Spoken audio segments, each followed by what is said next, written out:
Bismillahirrahmanirrahim. Halo semuanya. Halo. Halo. Assalamualaikum, salam sejahtera untuk kita semua. Om Swastiastu, Namo Buddhaya, salam kebajikan. Selamat datang di podcast ketiga kami. Kali ini kita akan ngobrol-ngobrol santai soal manajemen ASN. Mungkin nanti kita akan ngobrol terkait bagaimana manajemen ASN saat ini menurut kacamata kita sebagai calon ASN. Sebelumnya, perkenalkan, kami adalah calon pegawai negeri sipil Kementerian Desa, Pembangunan Daerah Tertinggal dan Transmigrasi. Ada saya sendiri, Eri Damayanti. Saya Fatimah Zahro. Saya Ivan Fairul Yahya. Dan saya Tessa Verika. Yuk, langsung kita mulai aja. Banyak banget fenomena yang terkait sama manajemen ASN. Siapa dulu nih yang mau buka suara? Aku dong, mau bagi pengalaman. Boleh. Ya, halo semuanya. Halo. Nah, aku mau bagi pengalaman nih. Pengalaman aku waktu mengikuti seleksi CPNS sebelum menggunakan CAT. Jadi dulu tuh seleksinya kan tidak dilakukan secara online melalui CAT seperti saat ini ya. Untuk tahapannya sih kurang lebih sama. Ada seleksi administrasi dulu diawali, lalu SKD, dan terakhirnya SKB. Untuk seleksi kompetensi dasarnya itu dilaksanakan di tempat yang telah ditentukan. Perbedaannya dengan sistem CAT, soalnya itu tidak dikerjakan dengan menggunakan komputer, tapi soalnya diberikan dalam bentuk lembaran kertas, jadi kayak berasa ujian sekolah. Nah, soalnya itu kan diberikan dalam bentuk kertas dan dalam bentuk pilihan ganda. Untuk hasilnya otomatis nggak bisa langsung ketahuan dong, kan mereka harus olah dulu datanya ya. Hasilnya diumumkan beberapa saat kemudian di waktu yang ditentukan melalui website instansinya nanti. Kalau memang nilai kita melewati passing grade atau memenuhi jumlah kuota, maka kita bisa mengikuti tahapan selanjutnya. Kalau untuk transparansinya sih masih kurang ya, karena itu kan kita tidak bisa langsung mengetahui hasil kita. Jadi bisa membuka kecurangan untuk beberapa oknum atau panitia seleksi nasional pada saat itu. Tapi sekarang sistem penerimaan CPNS sudah berubah. Dimulai dari tahun 2013 itu sistem penerimaan dengan menggunakan sistem CAT, di mana setiap prosesnya lebih transparan dan diharapkan dapat meminimalisir adanya kecurangan karena nilainya bisa langsung diketahui sehingga lebih objektif. Sistem CAT ini adalah suatu metode ujian dengan alat bantu komputer yang digunakan untuk mendapatkan standar minimal kompetensi dasar bagi pelamar baik CPNS maupun P3K. Peserta dapat mengetahui hasil ujiannya di tempat pada saat mengklik tombol selesai ujian. Nah, untuk seleksi dengan menggunakan sistem CAT ini sudah menerapkan sistem merit dan diharapkan dengan ada transparansi dalam rekrutmen pegawai ASN akan memberikan hak yang sama bagi setiap orang untuk mengikuti seleksi. Semoga nantinya akan lahir aparatur yang bersih, profesional, yang mengabdi untuk bangsa dan negara. Seperti itu sih pengalaman saya. Kalau Mas Ivan, sempat nggak sih ngerasain yang sistem seleksi nggak menggunakan CAT?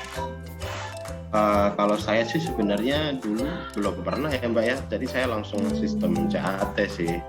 Nah, kalau menurut saya sih dengan adanya sistem CAT ini, sistem yang baru ini, pemerintah tuh mengharapkan bahwa nanti CPNS yang terpilih ini akan sudah memiliki kualitas, juga memiliki disiplin dan juga taat akan aturan, karena dari sistem seleksinya sendiri sudah ketat dan transparan, jadi semua orang bisa tahu gitu.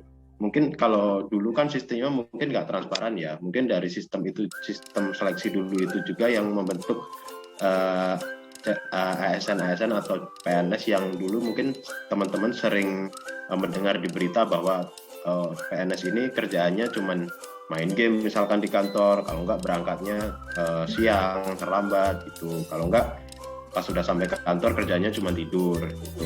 Nah, mungkin dengan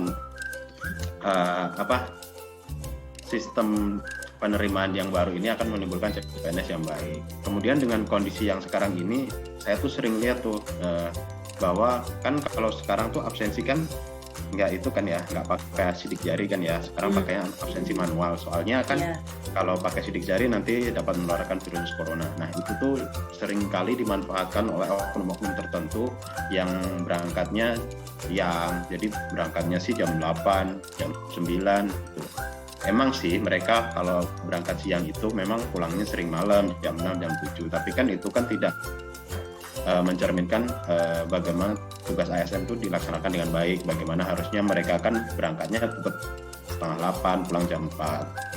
Nah itu kalau dari tugas. Kemudian dari tindakan itu juga sih itu mencerminkan bahwa tidak sinkronnya antara hak dan kewajiban. Bagaimana mereka bisa menikmati hak mereka secara penuh tapi tidak melaksanakan kewajibannya kan mereka berangkatnya kan harusnya setengah 8 sudah harus sampai di kantor. Nah itu sih, tapi mereka mendapatkan hak secara penuh. Nah kalau menurutku sih itu udah nggak cocok ya. Kalau menurut Mbak Roro gimana? Ya, aku juga sependapat sama Mas Ivan, nyambung nih ke hak dan kewajiban seperti yang Mas Ivan tadi udah jelaskan. Sebenarnya kan kalau ASN itu seharusnya bekerja berdasarkan asas proporsionalitas ya. Jadi dia itu proporsional gitu antara hak dan kewajibannya dilaksanakan dengan baik sesuai dengan tugas dan tanggung jawabnya. Nah, hak yang dimaksud itu yang seperti apa sih? Kalau untuk PNS kan kita tahu ya, kayak misalnya kita ada gaji, tukin, uang makan, jaminan pensiun, fasilitas, jatah cuti, BPJS, maupun ada juga pengembangan kompetensi. Nah, itu juga sama buat P3K. Bedanya kalau P3K itu kan nggak ada hak fasilitas dan pensiun. Nah, tapi sebelum menuntut hak, ASN seharusnya mendahulukan kewajiban-kewajibannya ya. Salah satunya itu dengan menunjukkan integritas dan keteladanan dalam setiap ucapan, perilaku, dan tindakannya. Ya contohnya itu kayak nggak menyebarkan hoax gitu, atau misalkan menjelek-jelekan instansi sendiri di luar gitu. Jadi kita tuh kan seharusnya memandang tempat kerja kita tuh seperti rumah sendiri gitu. Jadi jangan menyebarkan aib keluar kayak gitu. Juga misalkan kewajiban lainnya seperti disiplin, tadi yang kata Mas Ivan, datangnya itu tepat waktu dan pulangnya juga tepat waktu gitu ya. Karena ya harus punya manajemen prioritas yang baik lah gitu. Kan kita juga ada keluarga di rumah yang nungguin. Terus juga contoh kewajiban lainnya itu seperti memberikan kinerja yang baik gitu. Kita bekerja secara profesional dan disiplin. Kalau bisa kalau ada pekerjaan apapun tuh dituntaskan semuanya di kantor gitu, tak dibawa pulang. Nah intinya sih ya kita perlu menjalankan kewajiban kita sebaik-baiknya sesuai dengan tugas dan fungsi kita. Nah, kan kita juga tahu ya kalau kita itu sebagai ASN punya 3 fungsi utama, yaitu sebagai pelaksana kebijakan publik, pelayan publik, dan perekat dan pemersatu bangsa.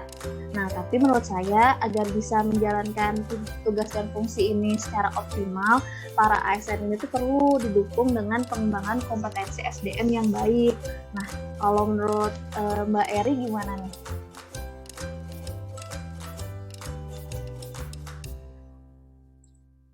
Dibilang sama Mbak Roro, kita bisa ngomongin tentang manajemen talenta. Karena ini ada kaitannya nih. Baru-baru ini kan Kemenpan RB itu menerbitkan Permenpan RB nomor 3 tahun 2020 tentang manajemen talenta. Nah, manajemen talenta ini setahu aku salah satunya berangkat dari fenomena banyaknya ASN yang ditempatkan pada jabatan yang tidak sesuai dengan kompetensinya.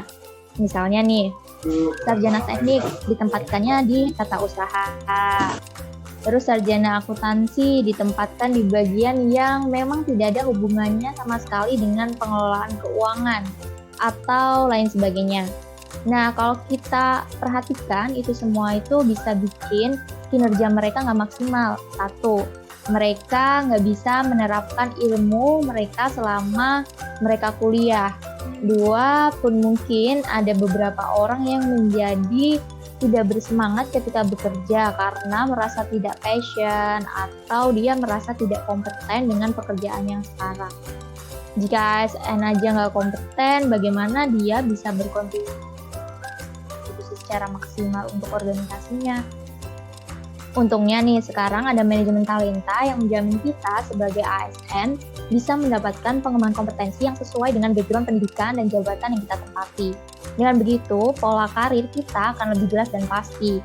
Kita juga bisa bekerja secara lebih profesional. Dan yang paling penting, karena manajemen talenta ini juga didasari oleh sistem merit, maka semua ASN akan memiliki kesempatan yang sama untuk mengembangkan karir dan kompetensinya.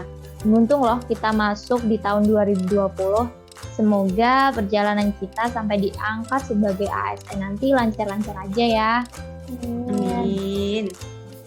Mungkin dari aku cukup sih. Kalian ada yang mau nambahin lagi? Aku dong Mbak mau nambahin. Boleh Mbak. Ya, jadi kalau harapan aku sih dan harapan kita semua ya, semoga ke depannya untuk seleksi CPNS yang menggunakan sistem CAT ini bisa benar-benar dilakukan secara jujur 100% dengan menerapkan sistem merit tadi. Tidak ada lagi ke depannya istilah titipan karena orang tuanya kah atau saudaranya kah yang memiliki jabatan sehingga dia bisa menduduki posisi tertentu. Sebaiknya tidak seperti itu lagi ke depannya. Jadi diharapkan seleksinya itu benar-benar berdasarkan kualifikasi dan kompetensi yang telah ditentukan. Seleksinya juga sudah dilakukan dengan transparan, jadi semoga akan melahirkan aparatur yang bersih. Dan yang terpilih nanti itu bisa menerapkan kode etik ASN, memegang teguh nilai dasar ASN, dan tidak terpengaruh kebiasaan tidak baik yang sudah ada di lingkungan kerja mereka sebelum mereka datang nanti. Yang misalnya pada saat awal-awal kerja, datang absen selalu jam 7:30, istirahat sesuai dengan waktunya, pulang paling cepat jam 4 sore. Jangan sampai kebiasaan itu memudar, perlahan-lahan berubah karena lingkungan. Absen 7:30 tapi digunakan untuk pulang dulu setelahnya untuk melakukan kegiatan lain seperti itu. Semoga kita dan CPNS yang lain juga tidak menjadi pribadi-pribadi yang seperti itu. Yang terpilih benar-benar yang kompeten dan memiliki jiwa integritas yang tinggi. Begitu menurut saya. Kalau menurut Mas Ivan bagaimana? Ya, saya setuju banget sih dengan apa yang dibilang Mbak Tessa. Kalau menurut saya sih seharusnya dengan yang tadi misalkan tentang absen ya, dengan kemajuan teknologi seperti fingerprint, sistem seleksi yang ada, disiplin ASN ini dapat lebih meningkat ya. Sudah sepatutnya masyarakat Indonesia ini mendapatkan pelayanan publik yang profesional dan berkualitas. Nah, hal tersebut ya dapat dari mana ya? Dimulai dari ASN sendiri, dimulai dari diri pribadi ASN masing-masing. ASN tuh sudah seharusnya mulai sadar sih akan kedudukan, peran, tugas, dan fungsinya sebagai aparatur negara. ASN tuh juga harus sadar akan hak dan kewajibannya, bagaimana bisa menikmati haknya secara penuh, tapi tidak menjalankan kewajibannya juga secara penuh. Kemudian tentang kode etik dan kode perilaku tuh sudah sebaiknya harus ditanamkan dan dilakukan di kehidupan sehari-hari ya, jangan hanya tertulis di undang-undang aja sih. Jadi harapan saya sih semoga tidak ada lagi tuh oknum-oknum ASN yang berangkatnya terlambat atau main game atau saat jam kerja kemudian tidur dan lain-lain. Semoga sih tetap maju dan semakin profesional. Kalau menurut Mbak Eri gimana? Kalau dari saya, dengan adanya perombakan manajemen ASN di berbagai hal dan di berbagai macam instansi, semoga dapat menciptakan ASN dengan SDM yang memang unggul dan berintegritas. Tidak hanya sebatas teori atau undang-undang aja, tapi memang benar-benar diimplementasikan dalam kehidupan nyata. Jangan sampai sistem yang sudah berubah ini, sistem yang sudah semakin baik ini, tapi tetap menghasilkan output ASN yang masih sama aja. Jadi, manajemen ASN harus benar-benar dipahami oleh masing-masing ASN. Sadar akan tugas, fungsi, peran, dan kedudukan masing-masing dalam instansi dan NKRI ini. Punya kemauan dan komitmen yang kuat untuk menaati aturan yang ada, menjauhi larangan yang ditetapkan, dan memaksimalkan upaya untuk berkontribusi terhadap negara yang tentunya sesuai dengan tugas dan fungsi masing-masing. Kalau Mbak Roro? Kalau dari saya sih intinya manajemen ASN dengan sistem merit ini penting banget ya diaplikasikan di tiap instansi agar semua ASN di negeri ini punya kualitas yang sama-sama baik gitu dan bisa memberikan pelayanan publik yang prima dimanapun ASN itu nanti ditempatkan. Nah, harapannya juga dengan adanya sistem ini dapat menghasilkan ASN yang profesional, berpegang pada nilai dasar dan kode etik, serta juga bebas dari intervensi politik dan KKN. Nah, tapi untuk mewujudkan hal ini, kita tuh perlu komitmen dan kesadaran bersama dari semua ASN, gitu, dari kalangan ASN. Dan juga perlu didukung dengan kebijakan di level nasional maupun di unit kerja masing-masing, supaya kita punya mutu pelayanan publik yang berkualitas. Gitu aja sih kalau dari saya.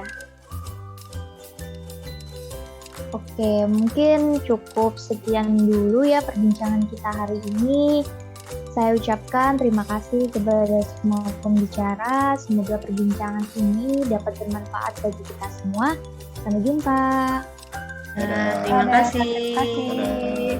Terima kasih.